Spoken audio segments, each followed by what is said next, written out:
He was born in silence, in a house where the father's voice crushed dreams and the mother's silence felt like prophecy. From the beginning, he was not seen, not truly.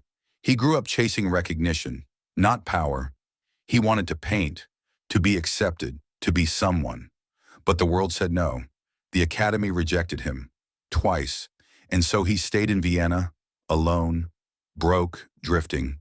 He slept in shelters, sketched postcards, read newspapers, and in those pages he found ideas, dangerous ones, anti-Semitism, nationalism, revenge. He began to believe there were enemies, and that he could be the one to fix everything. Then came the war, the first one. He volunteered. On the battlefield he felt needed. He earned medals. He was a soldier. But Germany lost. The Treaty of Versailles carved humiliation into the soul of a nation. He came home to ruins, and he made a decision. I will raise Germany. I will take revenge. He joined a small party. He began to speak, not like a politician, like a prophet. He shouted, he gestured, he hypnotized. Crowds listened. Crowds believed. He gave them an enemy, the internal destroyer. He gave them a symbol, a slogan, a promise. I will give you pride. He tried to seize power, failed, was arrested. But in prison, he wrote, Mein Kampf, a book that drew a future with only one path, his, and that path led to power. In 1933, he became chancellor. A year later, Führer, he built the Third Reich, created the Gestapo, built camps, cultivated a personality cult. He declared, we will be great again, and the world watched. Then came war. Austria, Czechoslovakia, Poland, France, Norway, the Balkans, the Soviet Union. He wanted the world. And while the world hesitated, he advanced. But behind the front lines, something darker grew. Trains rolled. Camps expanded. Children vanished. Silence deepened. He didn't just kill, he built a system. 6 million Jews, millions of others. This wasn't war. This was machinery, a factory of death. And when it all collapsed, he locked himself in a bunker, married Eva Braun. A day later, suicide. His body burned, his empire gone. But even in death, shadows remained. Theories, rumors, Argentina, Antarctica, UFOs, that he escaped, that he was a pawn, that elites funded him. But the truth is simpler. He was a man, with pain, with dreams, with hatred. And he became someone who wasn't stopped in time. This isn't just a story about a dictator. It's a warning about how loneliness can become ideology, about how a dream can turn into fanaticism, about how silence can kill. And if you're hearing this story, you've already begun to understand he didn't go to war out of duty.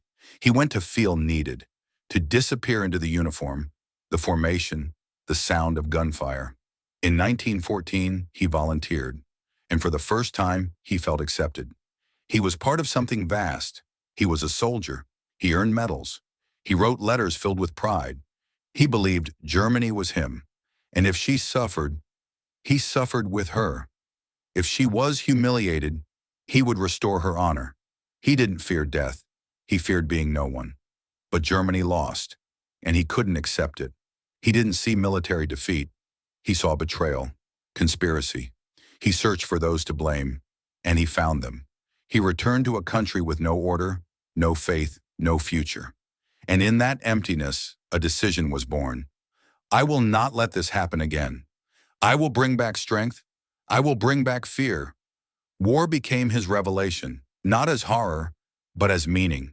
It gave him shape, gave him voice, gave him purpose. He understood. Only through struggle comes order. Only through blood comes control. Only through war could he become who he was meant to be. He didn't dream of power. He dreamed of recognition, of being seen, of hearing someone say, you're talented, you matter. He painted streets, faces, shadows. He believed art was the path. In 1907, he traveled to Vienna, applied to the Academy of Fine Arts, rejected. In 1908, tried again, rejected again. And in that no, he didn't hear critique. He heard a sentence. He stayed in the city, alone, penniless, without family, without purpose. He slept in shelters, sketched postcards, read newspapers. And in those papers, he first encountered ideas that would change him. Anti-Semitism, nationalism, revenge. He began to believe someone was guilty, that someone had stolen his future, that he was the one who had to fix it. The dream of being an artist faded. What remained was pain, and that pain searched for form, and it found it in ideology, in slogans, in hatred. What was born wasn't a leader, but a believer, not a dictator, but a man who decided that if the world wouldn't accept him, he would make it listen. He wasn't a politician. He was a voice, loud, passionate, wounded. He didn't speak for policy. He spoke for pain, for revenge, for the belief that the world could be reshaped by words. He joined a party no one knew and made it the center of attention. He spoke in a way that made people forget to doubt. He shouted, he gestured, he stared into eyes. And in those eyes, they didn't see a man. They saw an idea. He gave them an enemy, internal. He gave them a slogan. One people, one nation, one Führer. He gave them a symbol. He gave them hope disguised as fanaticism. He spoke of pride, purity, strength, and everyone who listened felt part of something greater. He turned fear into faith, loneliness into belonging. He turned words into weapons. In 1923, he tried to seize power. The beer hall putsch, failure, arrest. But even in prison, he didn't go silent. He wrote Mein Kampf, not just a book, a manifesto, a map of the future, a future with only one path, his. And when he walked free, he would no longer be just a voice. He would be the echo of a nation. He didn't seize power by force. It was given to him by people tired of chaos, of hunger, of humiliation.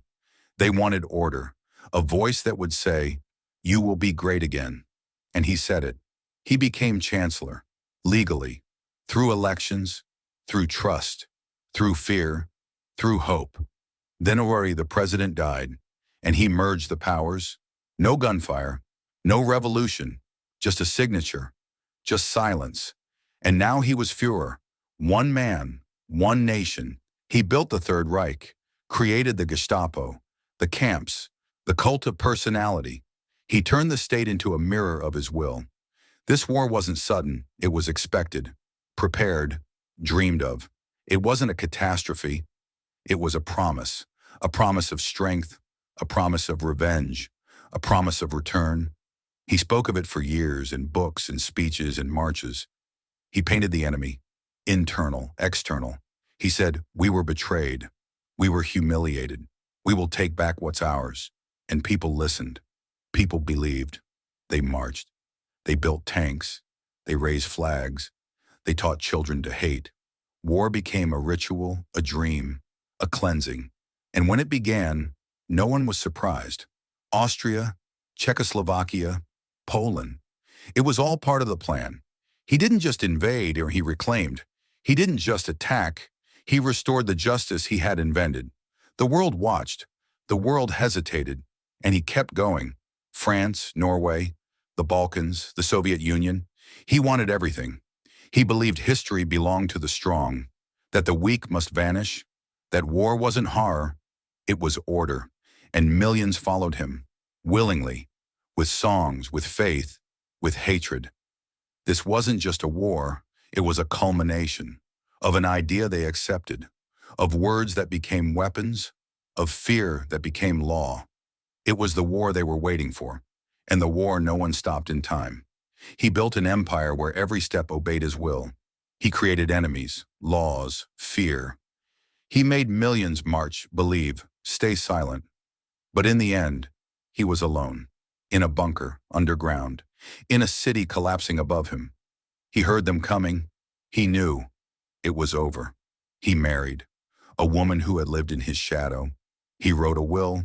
He blamed everyone but himself. He chose poison. He chose a bullet. He chose fire. He didn't want to be captured, didn't want to be judged, didn't want to be dissected. He wanted to vanish, quickly, without a trace. And he vanished. His body burned. His name remained. His ideas did not. His empire turned to ash. But one question lingered. Why did he choose that end? Because he knew he'd lost, or because he couldn't live in a world that no longer feared him? It wasn't just the end of a man. It was the end of an era he created, an era he destroyed, an era he couldn't survive. And in that silence, only memory remained. And a warning. This darkness didn't vanish. It didn't dissolve into ash. It remained.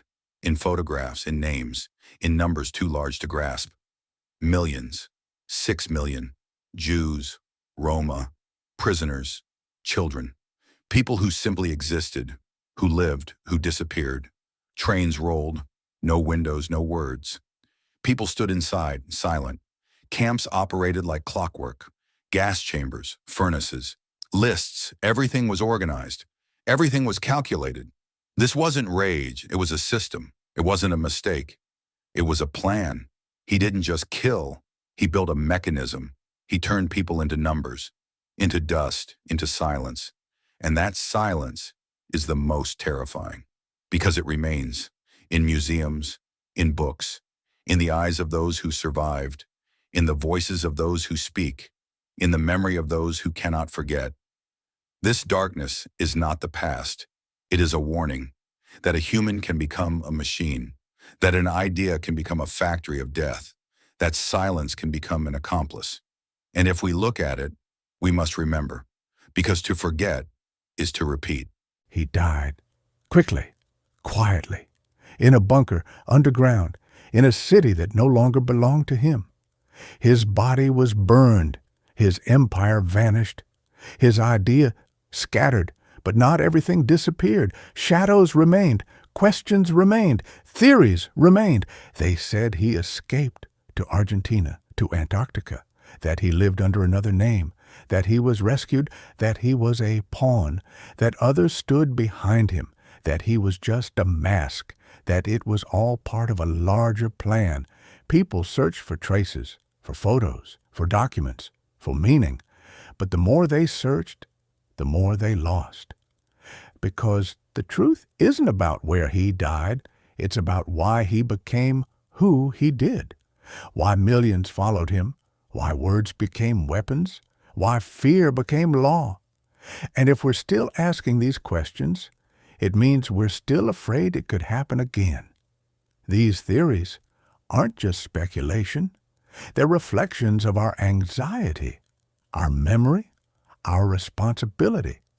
Because history doesn't die with a man. It lives in us. And if we don't understand it, it returns. He built an empire out of words, fear, and belief. He made millions march, stay silent, worship. He created enemies, laws, camps. He turned a nation into a mirror of his will.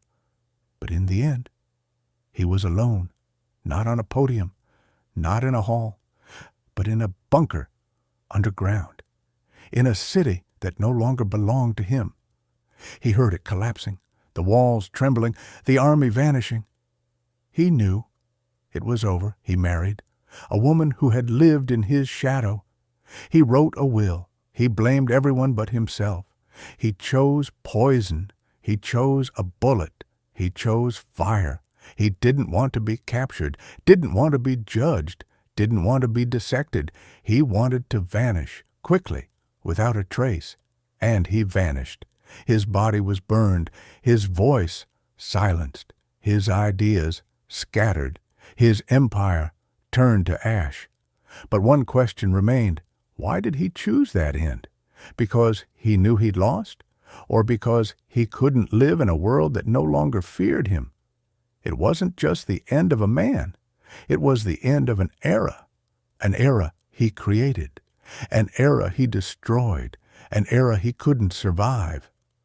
And in that silence, only memory remained, and a warning. This was only the first part. The next chapter comes this Saturday, even closer to the truth. Don't forget to like and subscribe so you don't miss it.